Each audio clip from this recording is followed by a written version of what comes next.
Class 6, Chapter 2, Components of Food. This is the last part of the chapter, that is part 4. इस part के अंदर हम लोग ने किसके बारे में पढ़ेंगे? पहले हम लोग एक बार मेमोराइज कर लेते हैं। पहले क्या पढ़ा था हम लोगों ने? Carbohydrate, protein, fat, vitamin and minerals. हमने इनके बारे में पढ़ लिया था पीछे की 2 पार्ट्स के अंदर, नो 3 पार्ट्स के अंदर। And next we will move on to the water. Water क्या होता है? Water is a very basic resource which is required in our body in a very good amount. And हम लोगों को ऐसा कहा भी जाता है कि we should stay hydrated every time. We should drink lots and lots of water because our body needs water. अब आप लोग को ये ऐसा कहते क्यों है? कोई भी टीचर या फिर आपकी मदर ऐसा क्यों कहती है? उसके पीछे भी एक रीजन होता है। That is half of our weight is water. हमारे बॉडी का जो आधे से ज्यादा वजन, आधा वजन लगभग अगर मान के चल रहे हो, तो वो आपका क्या है? पानी से भरा हुआ है। ठीक है। एंड पानी हमारा क्या मददगार करता है कि पानी enables us to swallow and digest food. हम लोग जो भी खाना खाते हैं उसको डाइजेस्ट करने में, उसको निगलने में, सबसे पहले तो निगलने में, देन उसको ब्रेक डाउन होने में, उसको डाइजेस्ट करने में मददगार होता है। And second point, absorb other nutrients. और बहुत अलग अलग न्यूट्रिएंट्स, सारे न्यूट्रिएंट्स को ये क्या कर लेता है? अपने अंदर एब्जॉर्ब कर लेता है, मतलब उसको अंदर की तरफ खींच लेता है। एंड वेस्ट को बाहर की तरफ निकालने का भी काम करता है। That means eliminating out of the waste.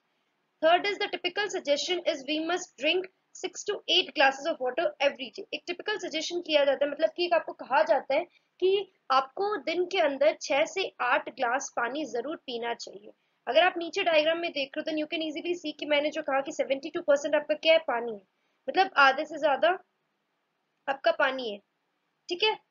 सो अगर आपको इसे कहा जाए कि what happens when you see कि आपकी बॉडी के अंदर कहाँ कहाँ पे कितना अमाउंट पानी पाया जाता है, so you can say that कि आपके लंग्स के अंदर 90% वाटर होता है, ब्लड के अंदर 82% होता है, स्किन के अंदर 80% होता है, मसल के अंदर 75% होता है, एंड ब्रेन के अंदर जो होता है आपका 70% एंड बोन्स के अंदर आपका 22%। तो इतना परसेंट पानी उनके अंदर होता है। मतलब लंग्स के अंदर आपका 90% तो वाटर ही फिल होगा, रेस्ट ऑफ अदर थिंग्स होगी।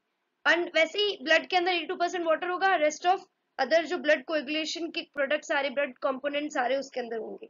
ठीक है। So next we will move on to the topic that is our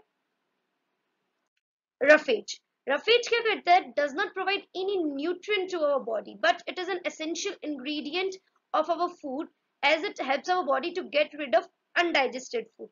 Roughage वैसे तो हमारे बॉडी के अंदर कोई न्यूट्रिएंट का रोल प्ले नहीं करता है, ना कोई न्यूट्रिएंट प्रोवाइड करता है, बट एसेंशियल इसलिए होता है कि क्योंकि ये हमारी बॉडी के अंदर जो अनडाइजेस्टेड फूड मटेरियल्स है उनको, उनसे छुटकारा पाने के लिए हमारे लिए मददगार होता है। So we need to have a little of all kinds of food. तो इसीलिए हमें थोड़ा थोड़ा डाइट के अंदर सब कुछ होना चाहिए। So every day to get all the nutrients and roughage etcetera, this type of diet is called a balance diet. ऐसी डाइट को हम लोग क्या कहते हैं? एक बैलेंस डाइट कहते हैं। एक डाइट जिसके अंदर न्यूट्रिएंट्स भी हो एंड रफेज भी हो, उसको हम लोग बैलेंस डाइट कहेंगे। अ balance diet should contain 50% carbohydrate, 35% fat, 12% protein, 3% vitamins and minerals and sufficient amount of water. So इतना आपकी बॉडी के अंदर रिक्वायरमेंट होती है किसकी? इन न्यूट्रिएंट्स की। ठीक है। So balance diet is a diet जिसके अंदर न्यूट्रिएंट्स एंड रफेज दोनों होगा। इसके बारे में और आपको आपकी एनसीईआरटी बुक के थ्रू अच्छे से एक्सप्लेन कर दूंगी। ठीक है। सो ये रही आपकी एनसीईआरटी बुक का। हम लोगों ने देखा कि इस पेज नंबर 14 में water helps our body to absorb nutrients from food. It also helps in throwing some waste from the body as urine and sweat. Normally we get most of the water that our body needs from the liquids we drink. देखो क्या होता है normally, ये ऊपर वाला तो point मैंने पीछे आपको एक्सप्लेन कर ही दिया है, फिर भी वापस एक बार बता देती हूँ कि बॉडी के अंदर आपका जो भी न्यूट्रिएंट्स आप जो भी आप खाना खाते हो ना, तो उसको ब्रेक डाउन करने में, उसको तोड़ने में, एंड आपकी बॉडी के अंदर से जो स्वेट एंड यूरिन निकलता है वो सारा आपका क्या निकलता है? पानी के तौर पे ही निकलता है, लिक्विड फॉर्म में निकलता है। एंड आपको नॉर्मली हम लोग क्या देखते हैं कि normally we get most of the water हमारी बॉडी के अंदर किसी ड्रिंक्स के थ्रू ही आता है। कैसे कि अगर आपने सपोज कोई जूस पी लिया, पानी पी लिया, या फिर आपने कोई मिल्क पी ली, दूध पिया, चाय पी, या फिर कुछ कॉफी पी, तो उससे आपकी बॉडी के अंदर लिक्विड फॉर्म के अंदर वाटर कलेक्ट हो जाता है। So in addition we add water to most cooked food. And हम लोग क्या करते हैं, काफी सारे कुक्ड फूड जो होते हैं ना उसके अंदर वाटर ऐड कर देते हैं, क्योंकि वाटर हर सब्जी बनाने के लिए, किसी भी चीज को धोने के लिए, सबके लिए हमें वाटर की जरूरत जरूर पड़ती है. So let's see if there is any other source which provides water to our body. तो देखते हैं और कोई ऐसा सोर्स है जो वाटर प्रोवाइड करता है. सो एक एक्टिविटी दे रखी है यहाँ पे, that is take a tomato और अ फ्रूट लाइक लेमन. आपको टोमेटो लेना है या फिर एक लेमन लेना है, उसको कट कर लेना है 2 स्मॉल पीसेस के अंदर. ठीक है. And do your hands get wet while doing so. आप ये जब कट कर रहे हो तो क्या आपके हाथ थोड़े से गीले हुए हैं? अगर carefully observe whenever vegetables and fruits are being cut, peeled, grated or mashed at your home, do you feel any fresh vegetables or fruit do not contain some amount of water? आप देखते हो कि अगर जो भी आप vegetable या fruit cut करते हो तो उसमें से पानी जरूर निकलता है. चाहे आप उसको ग्रेट करो, कट करो, उसके ऊपर से छिलका निकालो, या फिर आप उसकी मैश कर लो अच्छे से, या फिर आप उसको घस लो, दैट इज ग्रेट कर लो, तो भी आपको क्या दिखेगा कि उसके अंदर से कुछ अमाउंट ऑफ वाटर जरूर निकलेगा. So we see that many food materials themselves contain water. So आप लोगों ने देखा होगा कि बहुत सारे फूड मटेरियल्स जो होते हैं जिनके अंदर पानी पाया जाता है, and to some extent our body needs are met by the water. So इसीलिए कुछ कुछ पानी हमारा इन्हीं से फुलफिल हो जाता है. ठीक है. जैसे कि आप लोगों ने देखा होगा खीरा में काफी ज्यादा पानी आपको निकलता दिखता है जब आप उसको ग्रेट करते हो, या फिर आप उसको मैश कर रहे हो, या फिर आप उसको पीलिंग भी कर रहे हो, तो भी आपको पानी आपके हाथों में जरूर देखने को मिलेगा. Balanced diet. Balanced diet, the food we normally eat in a day, is our diet. For growth and maintenance of good health, our diet should have all the nutrients that our body needs in right quantities. Not too much of one and not too little of the other. देखो normally क्या करते हैं हम लोग अपने दिन के अंदर जो भी खाते हैं ना, उसके अंदर ग्रोथ को मेंटेन करने के लिए, अच्छी हेल्थ के लिए हम लोग की डाइट के अंदर सारे न्यूट्रिएंट्स होने चाहिए, और वो भी एक पर्याप्त क्वांटिटी के अंदर, एक सही क्वांटिटी के अंदर. ज्यादा, नॉट टू मच, ज्यादा भी नहीं खाना चाहिए एंड कम भी नहीं खाना चाहिए. मतलब कि न्यूट्रिएंट्स अमाउंट आपका ना अत्यधिक ज्यादा हो या फिर एक्सट्रीमली ज्यादा हो या एक्सट्रीमली कम हो. So the diet should contain a good amount of roughage and water. जैसे कि पीछे हमने देखा था कि रफेज एंड वाटर दोनों होना चाहिए. So such a diet is called a balanced diet. Do you think that people of all ages need the same type of diet? Do you also think that what we need for a balanced diet would depend on the amount of physical work that we do? देखो ये question आपसे पूछ रहा है कि क्या people जो अलग अलग एज ग्रुप के हैं, क्या उनको सेम अमाउंट ऑफ खाना चाहिए, मतलब जो भी अमाउंट वो लेते हैं. जैसे आप लोगों ने देखा होगा न्यूबॉर्न बेबी तो मिल्क ही लेता है सिर्फ, बट जैसे जैसे थोड़ा ग्रो करता है तो उसको थोड़ा सा सेमी सॉलिड फॉर्म के अंदर फूड दिया जाता है. एंड जैसे जैसे आप थोड़े बड़े हो रहे हो तो आपका फूड अमाउंट भी कैसे कम बढ़ता जा रहा है. पहले आप कम खाते थे, 1 रोटी खाते थे, आज आप 2 रोटी खा रहे हो. सो अब ये आपकी जैसे जैसे आपकी ग्रोथ हो रही है वैसे वैसे आपकी बॉडी के अनुसार आपको खाना खाना चाहिए. सो what we need for a balanced diet would depend on the amount of physical work. And आप मतलब कैसे कैसे फिजिकल वर्क करो. जैसे पहले आप बचपन में छोटे होते हो तब आप क्या करते हो, कुछ नहीं करते हो, आप सोते रहते हो, आप कुछ फिजिकल एक्टिविटी नहीं करते, ज्यादा से ज्यादा आप पैर या हाथ चलाते हो. बट जैसे जैसे आप बड़े होते हो आप पैर से चलना चालू कर देते हो. चलने के बाद में आप क्या करते हो और फिजिकल एक्टिविटी कुछ और करने लगते हो. तो जैसे जैसे आपकी बॉडी के अंदर रिक्वायरमेंट्स जो है फूड की वो चेंज होती रहती है. So prepare a chart of whatever you eat over a period of week. ऐसे आप चार्ट बना सकते हो अपना कि आप कितने दिन, एक दिन के अंदर कितना खा रहे हो एंड एक हफ्ते के अंदर कितना खा रहे हो, वो पूरा कैलकुलेट करके.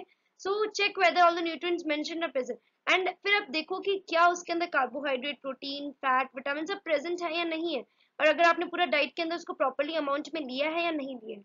सो food items being eaten within a day or so: pulses, groundnuts, soya beans, sprouted seeds, moong and bengal gram, fermented foods, South Indian foods such as idli, a combination of flours, misi roti, thepla made from cereals and pulses, banana, spinach, sattu, jaggery, available vegetables and other such foods provide many nutrients. Therefore, one can eat a balanced diet without expensive food materials. तो एक particular जो इंसान है वो ये सब चीजें खा के भी एक अपनी बैलेंस डाइट बना के रख सकता है. ना ही सिर्फ खाली महंगे महंगे फूड लाने से आपकी डाइट के अंदर फुलफिल नहीं हो जाएगा, आपका बैलेंस डाइट नहीं हो जाएगी. कुछ इन सब चीजों से भी आपकी डाइट पूरी फुलफिल हो जाएगी. So eating the right kind of food is not enough, it should also be cooked. तो राइट काइंड ऑफ फूड तो खाना सिर्फ जरूरी नहीं है, उतना ही सिर्फ जरूरी नहीं है, फूड को प्रॉपर्ली कुक कर के भी खाना बहुत ज्यादा जरूरी है. So that it nutrients are lost, so that क्या होगा, इसके न्यूट्रिएंट्स खत्म नहीं हो जाए. तो प्रॉपर्ली फूड को कुक करके खाना चाहिए. And are you aware that some nutrients get lost in the process of cooking and preparations. तो कुछ ऐसे फूड्स होते हैं जो कुकिंग के टाइम पे अपने प्रिपरेशंस लॉस कर देते हैं अगर आप उसको ज्यादा कुक कर लेते हो. So if the vegetables and fruits are washed after cutting or peeling them, it अगर आपने देखा होगा कि कोई वेजिटेबल्स एंड फ्रूट्स आपने वॉश किया, कट किया, पील किया, तो क्या होता है कि क्या उसके अंदर it may result in the loss of some vitamin, तो कुछ विटामिन का लॉस भी हो सकता है. And the skin of many vegetables and fruits contain vitamin and minerals. And काफी सारे वेजिटेबल पील्स जो होते हैं, फ्रूट्स होते हैं, उनकी स्किन के मतलब दैट मीन्स उसका ऊपरा हुआ भाग जो होता है उसके अंदर काफी ज्यादा विटामिन एंड मिनरल्स पाए जाते हैं. Similarly repeated washing of rice and pulses में रिमूव सब vitamin and minerals present in them. अगर आप कंटिन्यूसली राइस को वॉश करते जा रहे हो तो क्या होगा, उसके अंदर से जो विटामिन एंड मिनरल्स जो उसके अंदर है वो सारे क्या हो जाएंगे, नष्ट हो जाएंगे. So we all know that cooking improves the taste of food and makes it easier to understand. तो इसीलिए कुकिंग क्या करता है, हमारा इम्प्रूव कर देता है टेस्ट, खाने का टेस्ट भी इम्प्रूव कर देता है एंड हमारे लिए डाइजेस्टेबल फॉर्म के अंदर हमारा फूड को बना देता है. So at the same time cooking also results in the loss of certain nutrients. Cooking से कभी कभी न्यूट्रिएंट्स का लॉस भी हो जाता है and many useful proteins and considerable amounts of minerals are lost if excess water is used during cooking and is then thrown away. देखो अगर कभी कभी आप कुक करें, आपने पानी ज्यादा यूज ले लिया, फिर उसको गिरा दिया, तो फिर न्यूट्रिएंट्स क्या हो जाएंगे, कुछ आपके वेस्ट हो जाएंगे, जैसे प्रोटीन या फिर कुछ अमाउंट ऑफ मिनरल्स जो है वो वेस्ट आउट हो जाएंगे. So vitamin C gets easily destroyed by heating during cooking. Would it not be sensible to include some fruits and raw vegetables in our diet? So कुछ fruits and कुछ raw vegetables आपको आपकी diet के अंदर खाना चाहिए, क्योंकि उसको कुक करने के बाद क्या हो जाता है, उसका विटामिन सी कंटेंट जो होता है बेसिकली विटामिन सी ही डिस्ट्रॉय हो जाता है कुकिंग करने से. वो जो thought that the fat would be the best food to eat all the time, a katori bowl of fat will give much more energy than a katori of carbohydrate rich food. आपसे question पूछा जाए कि अगर आपको एक कटोरी fat amount of food दे दिया और एक कटोरी आपको कार्बोहाइड्रेट रिच फूड दे दिया, तो किससे आपको जल्दी से एनर्जी मिल जाएगी, तो आप क्या कहोगे कि कार्बोहाइड्रेट से, because carbohydrate gives instant energy to our body. So he ate nothing but food rich in fats. लेकिन वो जो कह रहा है कि मैं अगर फूड रिच इन फैट खाऊंगा तो मेरे को बहुत जल्दी जल्दी एनर्जी मिलेगी, बट ये सही नहीं है. कार्बोहाइड्रेट खाने से आपको एनर्जी मिलती है इंस्टेंट, ना कि फैट खाने से. फैट अगर आप खाते हो तो वो आपकी बॉडी के अंदर स्टोर हो जाता है in the form of fatty tissues. And अगर आपको खा जाए फैट्स के अंदर फ्राइड फूड जैसे समोसा, पूरी, मलाई, रबड़ी, पेड़ा, ये सब आप खाओ ज्यादा, तो ये सब ज्यादा खाने से क्या हो जाती है, एक ओबेसिटी की कंडीशन जो मैंने आपको पीछे बताया था वो कॉज हो जाती है. So no, no, of course not. It can be very harmful for us to eat too much of food rich food and fat rich food, and we may end up suffering from a condition called obesity. जैसे मैंने पीछे बताया था, अगर आप ज्यादा amount में fat खाते हो तो आपको ओबेसिटी की कंडीशन कॉज हो सकती है. Deficiency disease. A person may be getting through food to eat, but sometimes the food may not contain a particular nutrients. If this continues over a period of time, the person may suffer from its deficiency. देखो क्या होता है, अगर एक person है वो खाना पर्याप्त मात्रा के अंदर नहीं खा रहा है एंड उसकी जो पर्टिकुलर एक न्यूट्रिएंट उसकी डाइट के अंदर चाहिए उसको वो नहीं मिल रहा है, सो कंटिन्यूस टाइम टू टाइम क्या हो रहा है, लॉन्ग पीरियड ऑफ टाइम तक वो एकदम ऐसा ही खाना खा रहा है, तो वो आगे जाके डेफिशिएंसी कॉज करता है उसका. That can be of any food component, protein, fat, vitamin, minerals और कार्बोहाइड्रेट्स. डेफिशिएंसी ऑफ वन और मोर न्यूट्रिएंट्स कैन कॉज डिजीजेस और डिसऑर्डर्स इन आवर बॉडी. अगर किसी भी चीज के न्यूट्रिएंट की डेफिशिएंसी हो जाती है, कमी हो जाती है, तो उससे कोई ना कोई बीमारी या कोई ना कोई डिसऑर्डर्स उसकी बॉडी के अंदर क्रिएट हो जाते हैं. सो disease that occur due to lack of nutrients over a long period are called deficiency disease. वो डिजीज जो लंबे समय तक अगर किसी की बॉडी के अंदर कोई न्यूट्रिएंट की कमी है लंबे समय तक, for over long period of time, तो क्या हो जाएगा, उसको डिजीज को हम लोग क्या कहेंगे, डेफिशिएंसी डिजीज. ठीक है. If a person does not get enough proteins in his or her diet for a long time, he or she likely to have stunted growth, swelling of face, discoloration of hair, skin and diarrhea. अगर कोई ऐसा person है, वो लड़का या लड़की कोई भी हो, वो अगर प्रोटीन अपनी डाइट के अंदर एनफ क्वांटिटी के अंदर नहीं ले रहा है लंबे समय तक, तो उसकी ग्रोथ क्या हो जाती है, रुक जाती है. स्टंटेड ग्रोथ मीन्स की प्रॉपर ग्रोथ नहीं होगी. ठीक है. एंड बॉडी स्वेल हो जाएगी, हेयर्स का डिस्कलरेशन हो जाता है, मतलब आपने देखा होगा काफी अलग अलग कलर के हेयर्स होने लग जाते हैं, स्किन डिजीजेस, डायरिया हो रहा है. डायरिया बेसिकली क्या होता है कि जैसे कि वॉमिटिंग हो रही है आपको कंटिन्यू, या फिर कॉन्स्टिपेशन प्रॉब्लम हो रही है, तो that results in it. Okay. If the diet is deficient in both carbohydrate and protein for a long period of time, the growth में स्टॉप कम्प्लीटली। अगर कोई कार्बोहाइड्रेट और प्रोटीन लंबे समय तक नहीं खाया जाए प्रॉपर क्वांटिटी के अंदर, तो ग्रोथ क्या हो जाती है, कभी कभी कम्प्लीटली स्टॉप हो जाती है। एंड ऐसे person becomes very lean and thin and so weak that he और she may not be able to move. तो कुछ वो पर्सन को क्या हो जाता है, उन पर्सन जिनको ये कंडीशन कॉज हो जाती है, तो वो क्या कर सकते हैं, मूव भी नहीं कर सकते, क्योंकि उनकी बॉडी के अंदर इतनी जान ही नहीं होती, इतना उनके अंदर स्ट्रेंथ ही नहीं होती कि वो मूव कर सके। Deficiency of different vitamins and minerals में also result in certain diseases or disorders. Some of these mentioned in table 2.3. आपको पीछे एक टेबल के अंदर डेफिशिएंसी विटामिन एंड मिनरल्स की दे रखी है, जैसे कौन कौन सी डिजीज या डिसऑर्डर्स ऑकर होते हैं वो हम लोग हमारी नेक्स्ट स्लाइड के अंदर देख लेंगे। All deficiency disease can be prevented by taking a balance diet. And सारी डेफिशिएंसी डिजीज तब रुक जाती है, तब उसको कंट्रोल में आ जाती है, जब आप एक प्रॉपर बैलेंस डाइट लेते हो। सो चिल्ड्रन, आप लोगों को एक प्रॉपर बैलेंस डाइट जरूर लेनी चाहिए। You should take a proper amount of food components and food nutrients in your diet. In this chapter, we asked ourselves the reason why widely varying food from different regions had a common distribution. This distribution we find ensures that our meal have a balance of the different nutrients needed by body. तो इस chapter के अंदर हम लोगों ने food के बारे में पढ़ा है, उसके कंपोनेंट्स के बारे में पढ़ा। तो हम लोगों ने ये चीजें तो जरूर समझ चुके हैं कि बैलेंस डाइट कितनी ज्यादा जरूरी होती है हमारे बॉडी के लिए, एंड हमारे को अच्छे एकदम हम एकदम तंदुरुस्त रहे, एकदम हेल्दी रहे, उसके लिए बहुत ज्यादा जरूरी होती है। तो ये जो टेबल मैंने पीछे बात की थी, that is the table here. Vitamin mineral, vitamin A की डेफिशिएंसी से कौन सी डिजीज ऑकर होती है, डिसऑर्डर ऑकर होता है, इंसान देख नहीं पाता है, लॉस ऑफ विजन। सिम्टम्स क्या होते हैं, poor vision, loss vision in darkness, रात को उसको नहीं दिखता है या फिर दिन में कम दिखता है, समटाइम्स कभी कभी उसको बिल्कुल भी नहीं दिखता है, complete loss of vision.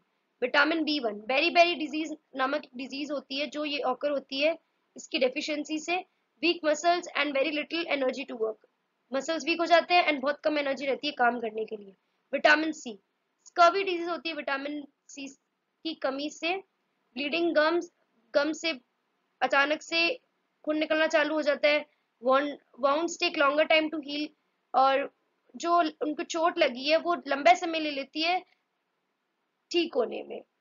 Vitamin D deficiency कौन सी होगी, इसकी डेफिशिएंसी से कौन सी होगी, रिकेट्स डिजीज होकर होती है, bones become soft and bent, bone soft and bent हो जाती है।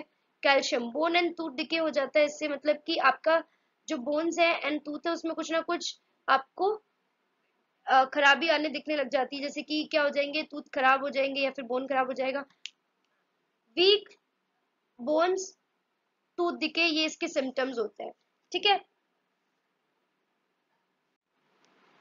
आयोडीन की कमी से गॉइटर डिजीज होती है, glands in the neck appear swollen, neck की साइड से क्या हो जाता है, स्वेलन होने लग जाता है, एंड मेंटल डिसेबिलिटी चिल्ड्रन के अंदर ऑकर हो जाती है। आयरन एनीमिया वीकनेस, आयरन की कमी से क्या होगा, एनीमिया नामक डिजीज होकर होती है एंड इससे वीकनेस आ जाती है बॉडी के अंदर। सो ये हम लोगों ने यहाँ पे पूरा चैप्टर कंप्लीट कर लिया है। आपको मैं पीडीएफ सेंड कर दूंगी, उसमें आप लोग क्वेश्चन आंसर्स दिए हुए होंगे, वो अच्छे से आप लोग प्रिपेयर कर लेना with fill-ups and true false also, as well as if I will try, I will also give you choose the correct answers for your learning purpose. Okay, so ये chapter आप लोग अच्छे से read out कर लो, कोई भी queries होती है so inform to your Bal Govindam school about it. Okay, thank you.